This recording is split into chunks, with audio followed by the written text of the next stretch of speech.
Hello, good evening and a very warm welcome to the Hot Seat. And this evening we have an entertainer par excellence joining us, and all the way from Australia back to Sri Lanka. Welcome, if you please, Mr. Desmond De Silva. And thank you, Desmond, for being on the show. Thank you for inviting me, Paras. Thank you. It's been an absolute pleasure seeing you. I know, it was such a shock when I saw you after many years. Indeed. Desmond, you live in Australia now. That's correct. And does your work keep you busy? Yes, thank heavens, I'm still, how can I put it, I mean, people still want to hear me. So you're still employed? I am, I hope so. Well, from the demand of the people wanting to hear me, so I could say that we put that in a nutshell, yes. Right. And where do you go from Australia? Where? Oh, I go back. Oh, I work everywhere in the world, basically. A lot of work in the States, Canada, the UK, the Middle East, New Zealand. And almost always you are entertaining the Sri Lankan diaspora. Absolutely. And the people obviously still love you. Well, I can't say. I would say yes. Thank heaven for that as well. And it's still a pleasure for me to be able to entertain my own countrymen who are in different parts of the world. So I was going to ask you that. Does it give you immense pleasure when you're out there and you're singing? It still does. I mean, I would call it a great buzz to see them enjoying themselves, as well as if it's a dinner dance, which is an easier way to perform, unlike a concert, for instance. I like to do dinner dances, which is because the people are they are free. They are they're enjoying the music. There's movement. Right. okay. And So, of course, a concert takes it's a bit harder to do a concert work-wise, but we've been doing it now 51 years, so we've got to have some sort of experience to get going. Yes, you know a thing or two about entertaining. exactly. No, yes. But let's go back to the beginning. What is your life? Well, it was.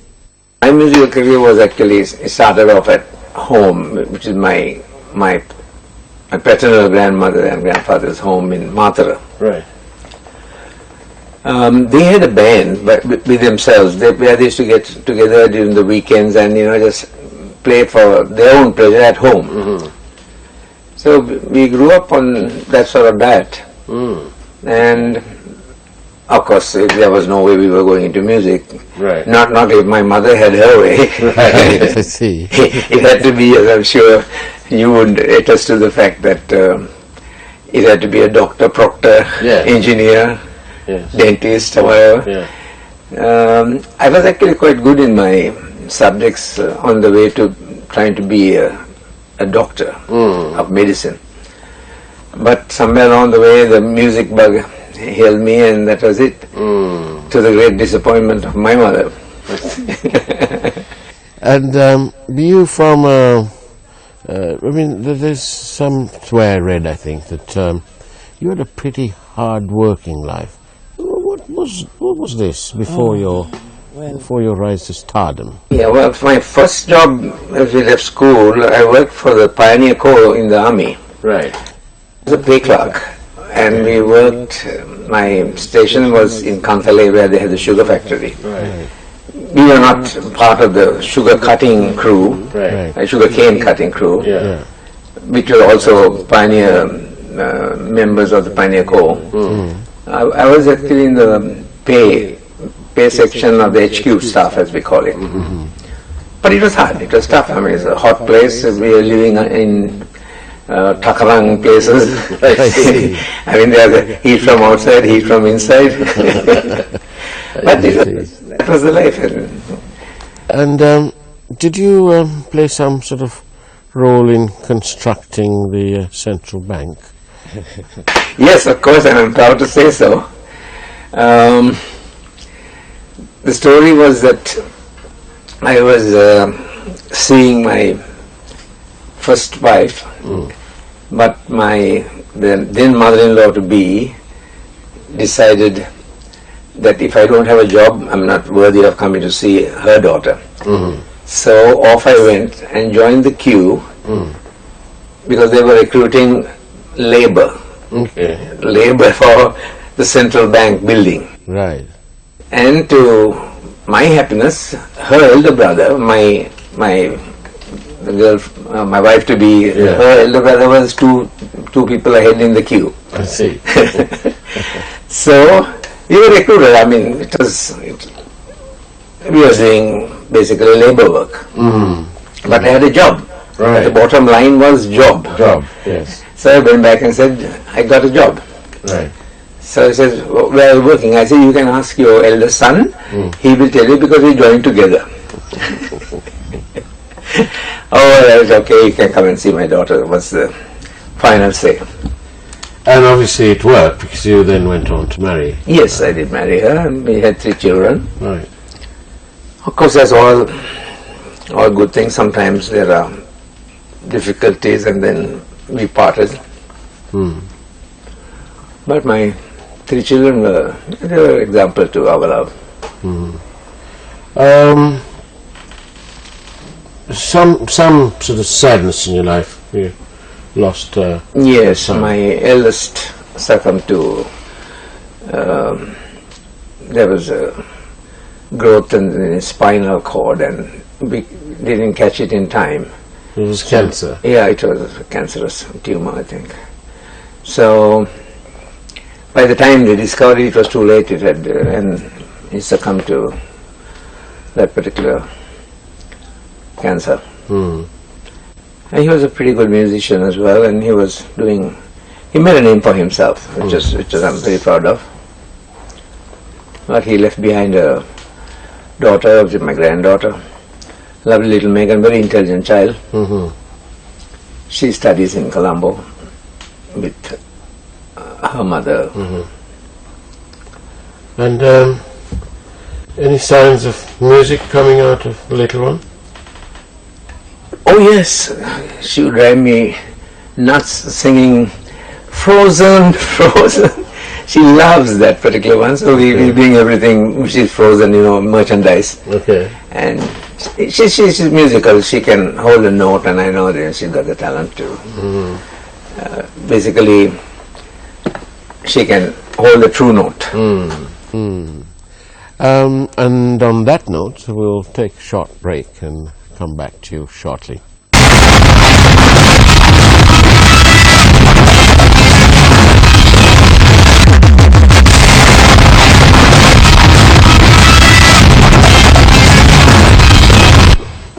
Welcome back to the Hot Seat, and this evening we are with Mr. Desmond De Silva, entertainer.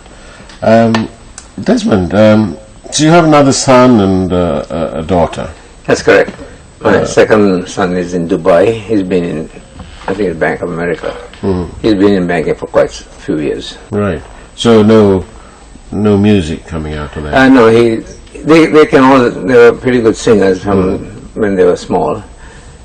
Well, none of them have gone, except for Steve, whom I told you was a professional. So this son's collecting money. He's in charge of money. Yeah. Other people's. And your daughter is? Yeah, she's actually lives in Perth in Australia now. Okay. She was also in Dubai for a little while from banking.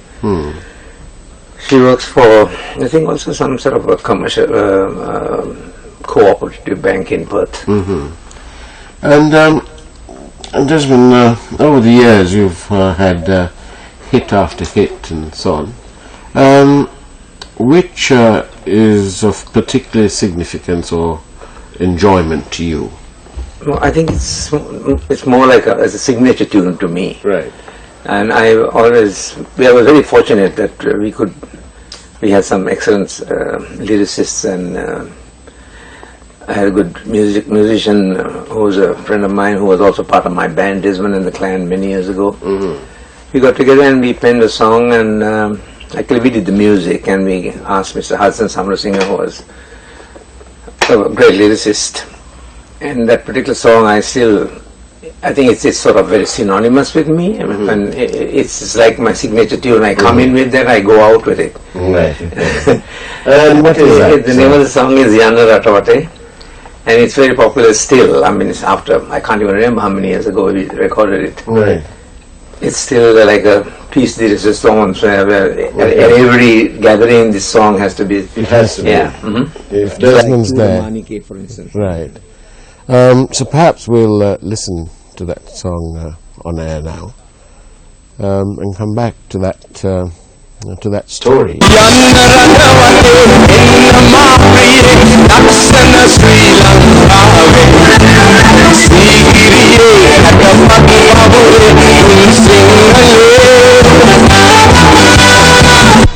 Desmond, so who wrote that song? Tell us a bit about the song. Well, like I said, it was Mr. Hudson Samrasinghe, who was very much involved in radio. I think he was broadcast general at one time, or one of those titles. Titles keep changing here, so I don't know. Whatever, but he was pretty high up in SLBC at that time. And his pastime was writing lyrics for songs. And he was very good at it, and as you know, I mean, this song is very much Sri Lankan. As much as I am Sri Lankan, it's all about Sri Lanka, and the words, with the way he wove them into melody, it's still very, very popular. I mean, most Sri Lankans I know, whenever we perform, wherever in the world it is, when I bring that song out, and they just join in the chorus straight away. So it's just very special. It also brings sort of a bit of pride in Sri Lanka, because we are talking about the word Sri Lanka is there in the lyrics, plus the nature of where we live in Ceylon, where it is situated on earth.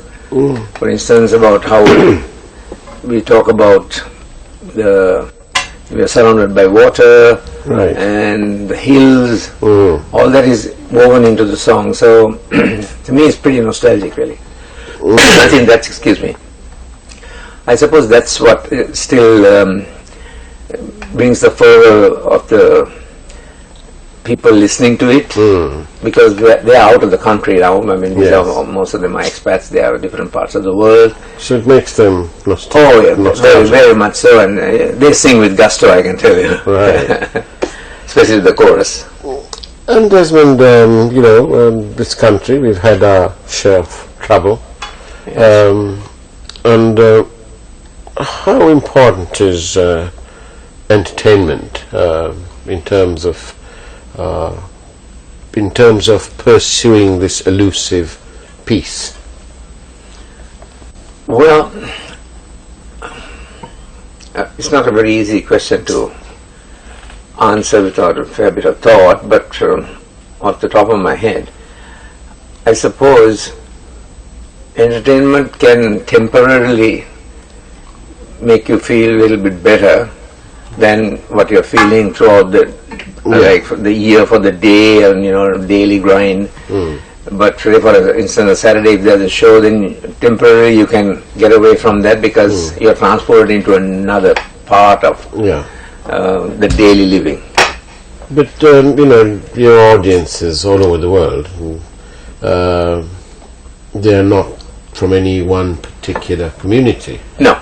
So it sort of transcends. Absolutely, and brings communities together as well. I think that music is actually such a universal language on its own.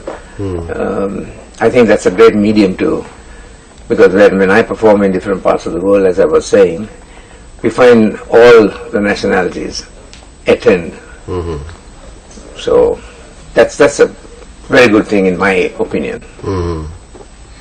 And do you have plans to perhaps appear in the former conflict areas in Sri Lanka, in the north, for example? Yes, it's in the pipeline. We are trying to, there is the venue. Now we are waiting to get the timing right, because right now, even I would like to go there personally, because I want to see what the development has been. I haven't been up north for many years, purely because it wasn't safe to go there to start with. But from what I've heard now, the people who have been traveling, because it's getting as a tourist spot, it is getting very popular, is what I've been told, and I'd like to believe that. Yes, I would definitely. In fact, we have spoken with Mr. A.E. Manoharan. Yeah, he lives in South India. For us to appear together, and he and I actually sang a very, very meaningful song called Ruhune Apane. Okay. And we sang it in Sinhalese. So I think you can, if people would like to watch it, it's on YouTube. It's a very, very synonymous, where he as a Tamil national and me as a Sinhala national, we, through music, we are telling each other, this war is really not worth talking about here, so let's forget about it, and here's some curd from the south for you to eat, and so on and so forth. The lyrics go there, they're quite a bit funny, but also very meaningful.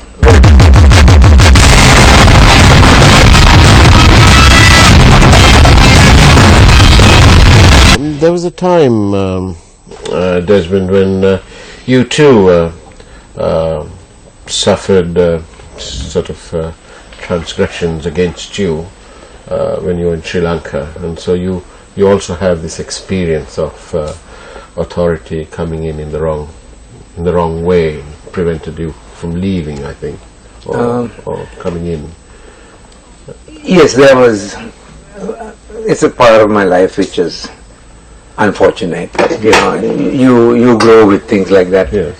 And but everything worked out okay for me, and though it was a temporary phase, setback at that time, we got through that part, and made me also realize certain things which you don't make mistakes like after that again. That sort of thing, you don't take things for granted, for instance. And the authorities again saw the wrong side of and the right side, and I was free to do what I wanted as a free person. So it was a temporary setback, I must admit, but I suppose a lot of people have their setbacks. And what to you is the most? Do you have one significant moment in your career? Any one thing, one moment? Musically is what you're referring to here. Well, there have been quite a few significant moments. I think one of them was when I met Mr. Harry Belafonte personally. Right. We went backstage at a concert, and he came out and says, "Who are these musicians who are waiting to see me?" Right. And there we go, me. It was a great moment. I adore that man. He's a role model to most people in the world. I mean, he's such a great artist and a humanitarian, all rolled into one. So meeting him was a real highlight. Then meeting Ella Fitzgerald and getting a hug from her was another highlight. Yes, I know. She's great. And where did this happen? In the States? Or? Harry Belafonte was in Norway, and coincidentally, Ella Fitzgerald was also in Norway, because we were working in Norway with my band, Desmond and the Clan. So when the artists are traveling, when they come to Norway, we try and make it, because the Sunday is a free day for us anyway. So we motor down to Oslo and try and catch these acts. So I caught quite a few acts when I was working in Norway. We were there for about 5 years. All right. Did you learn the language? A little bit, but I'm glad you asked that question. Yeah.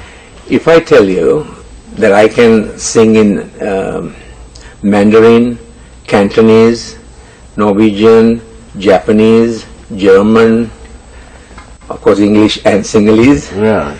the secret is to write all those words of those songs in Sinhalese Oh, I see.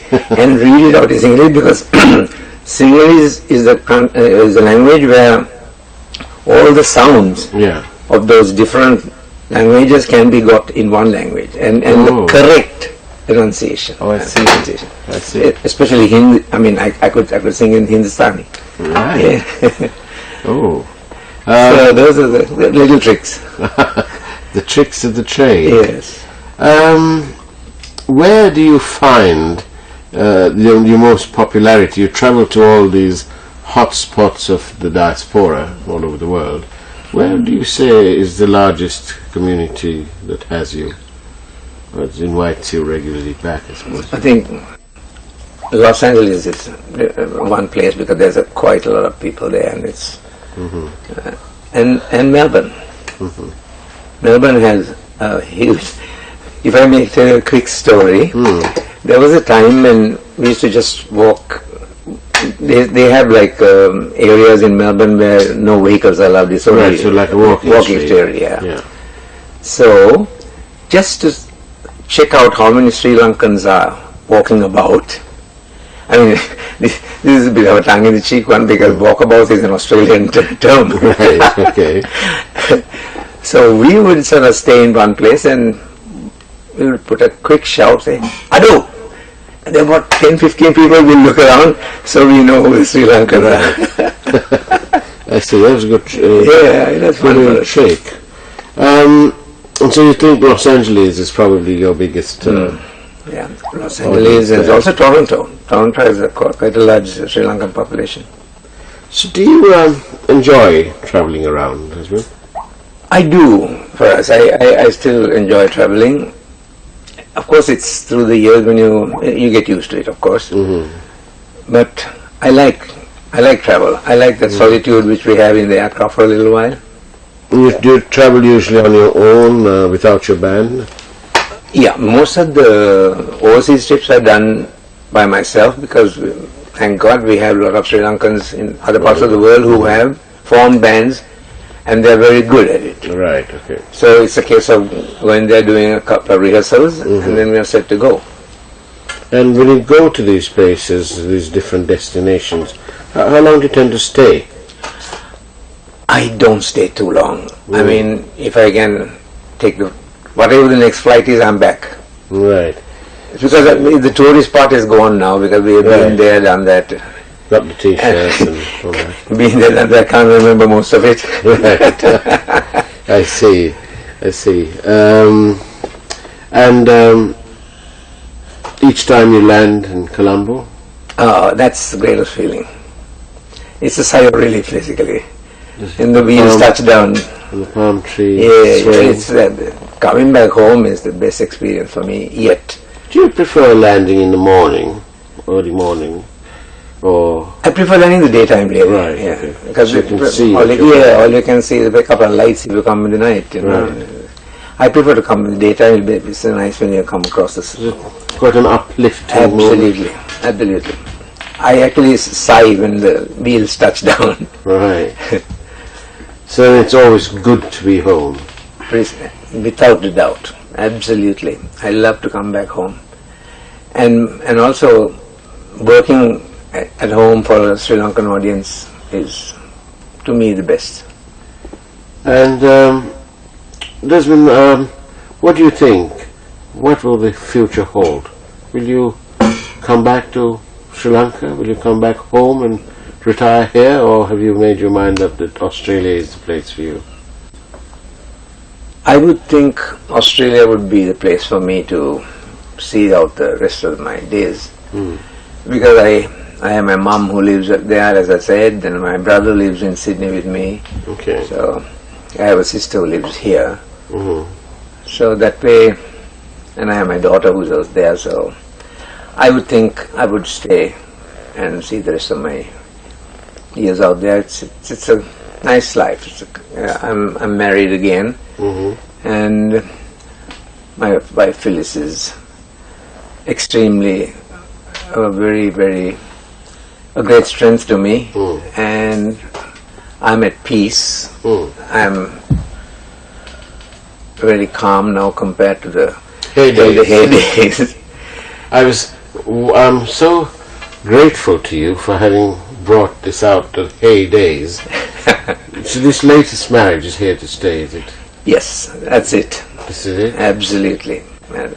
Made for me, and I'm so glad that God gave her to me. Wonderful. And when will you be back in Sri Lanka? At the moment, I believe I'll be back sometime in, it was February, March, there were inquiries, and June.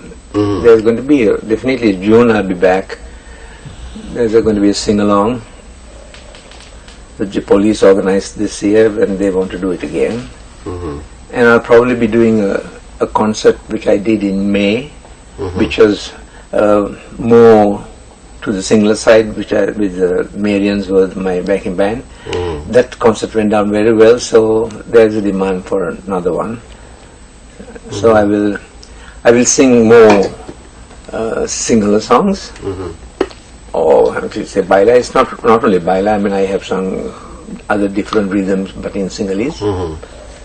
My recording tally at the moment is about 860, 70 songs. So we have what I have done. So I have so many songs I could pick and make a repertoire out of. Do you have plans to have a site dedicated to all your songs, to all your recordings? I have not really. I haven't thought about it. But there are other people who are doing it. Yes. Yeah. Sometimes thanks to them I can get something out of it. Okay. Well, it's always a pleasure to have you on our network, Desmond. But I think one final question. Is it Chuda Naratawate? Is that the most asked for song? Yes, and also the Chudavanike was the first song which I recorded in Sinhalese. So that actually started off the other songs. And did you actually live in the Bambalapitiya flats? Because one of your songs. Yes, actually that's also a true story. I didn't live in the Bambalapitiya flats. I used to come there for my holidays, right? Because I was deported to Mathura for studies purpose and discipline. Oh, I see. So it was a joy to wait for holidays, because when I was mixing around with the Colombo. My brother was in Colombo, he was boarded at St. Joseph's. But we were going to stay with my mom's mother. So it was D block. And we move around it, and some of it is not fictional, but some of it is true. Oh, I see. Polkapahendimito is the name of the song. Yes, that's when I was struggling to remember the name. Desmond, it's been an absolute pleasure having you on our network. Please look us up when you're next in town. I will, and thank you for inviting me. It's been a pleasure to see you after all these years of us meeting. In how many years is it? About 30 odd years? Yes, at least? At least 26, because that's how old my son is. Oh, yes. Well, I remember attending your wedding, if I remember right. That's right. Oh, so it's a little bit longer. Longer. Well, thank you very much for being on the show. Thank you. Thank you. It was a pleasure.